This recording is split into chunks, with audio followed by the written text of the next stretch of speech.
Now, seeing that the old man's words had no effect on this angry mob, the Levite then takes action.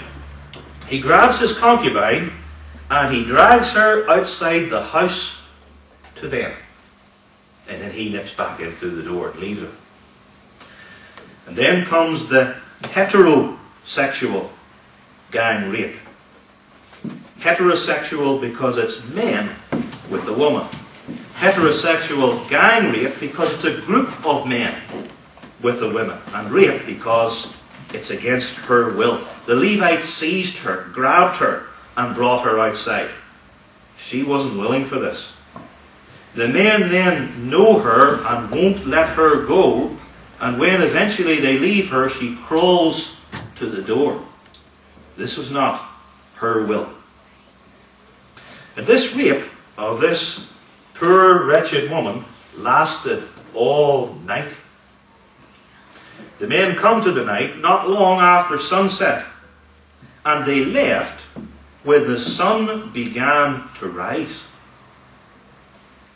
Now there you're nearer to the equator, so winter, summer changes in the daytime and the nighttime aren't as big.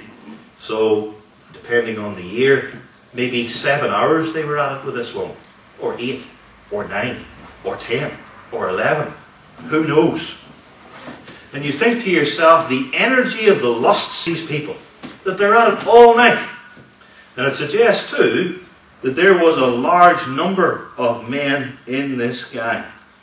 And they raped her for so long and so many times, with the result that the woman died.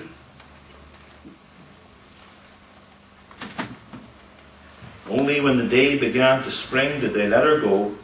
Then came the woman in the dawning of the day, and fell down at the door of the man's house where her Lord was, till it was light. And the next verse says, she didn't stir, when later he called her. And this is murder. Their sin against the 7th commandment led to their sin against the 6th commandment.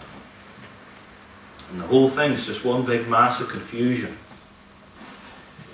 The men, this gang of men at Gibeah, they were worked.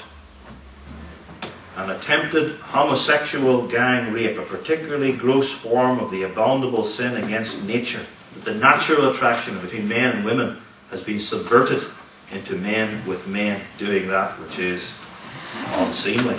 And then these men reject the verbal offer of 2 women. No, 1 man better than 2 women. But then, with the sight of 1 woman, their lusts are inflamed and they settle for her. Yeah, we'll cut a deal. We'll go with this.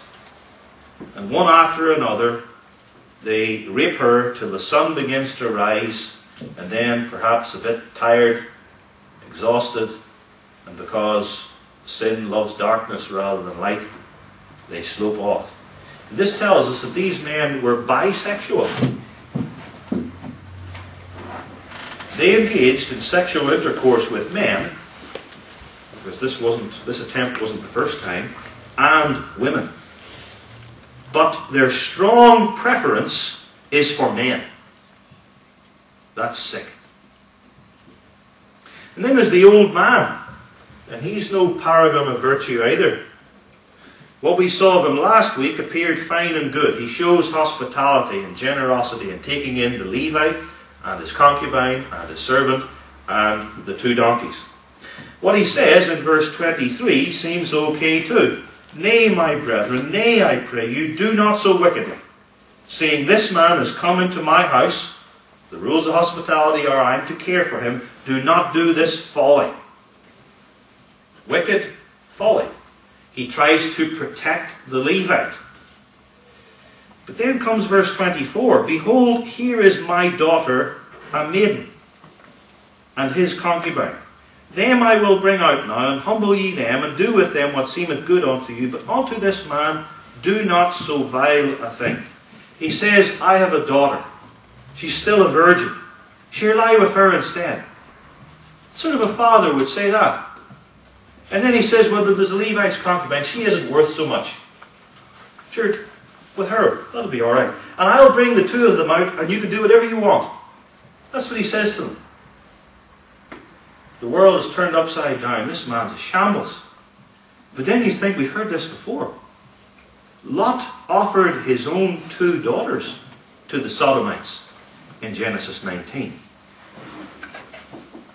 And then there's the Levite.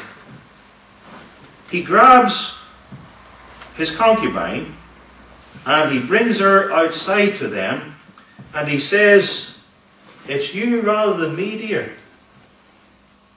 They can rape you instead of raping me. And this is a church office bearer who's called to love her as his own body. And what would you think, just for a minute, wives, if this was the way your husbands defended you? You can be raped, and I'll just stay inside. But how does this passage, Judges 19 to 21, begin, and how does it end? In those days, there was no king in Israel. Everyone did that which was right in his own eyes. This gang of gays and Gibeah, they did what was right in their own eyes. The old man, he did what was right in his own eyes. The Levite, he did what was right in his own eyes. And in fact, this is basically what the old man proposed to the gang of gays. Verse 24, I will bring out these two women to you, and humble them, and do with them what seemeth good unto you. Do to them whatever seems right in your own eyes. That's what he says about his own daughter.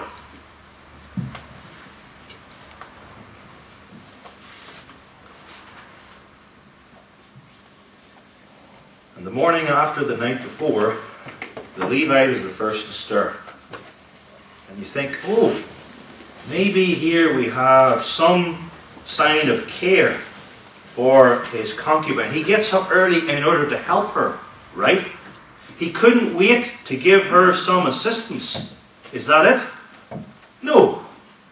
He simply wants to get on his way. He wants to get away early, to beat, as it were, the morning's traffic.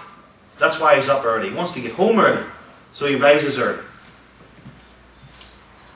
Her lord, says verse 27, the husband of the concubine, rose up in the morning and opened the doors of the house and went out to go his way, and behold, the woman his concubine was fallen down at the door of the house, and her hands were upon the threshold.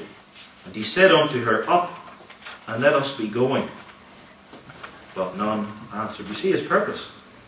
He went out to go his way. Up, he says to her in verse 28, and let us be going. And you have this pathetic picture of the concubine lying at the door of the house and her hands upon the threshold. And she's just been raped. She must have been in some state. And the Levite opens the door, looks out at the morning, sees the sun coming up, sees her lying there. He doesn't even run over to her and embrace her. He just keeps on making ready to leave, and he calls over, Come on, time to get up. Let's be going.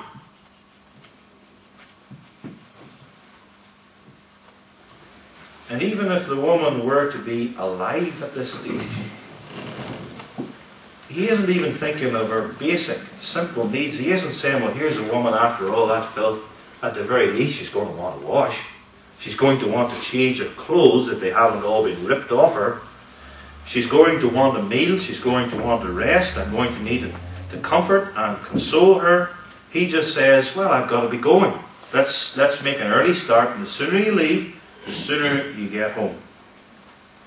And it's hard even for us, sitting here in the comfort of this hall, to envisage such a callous man, a heartless brute, unmoved. Doesn't even seem to shed a tear for his concubine, his secondary wife.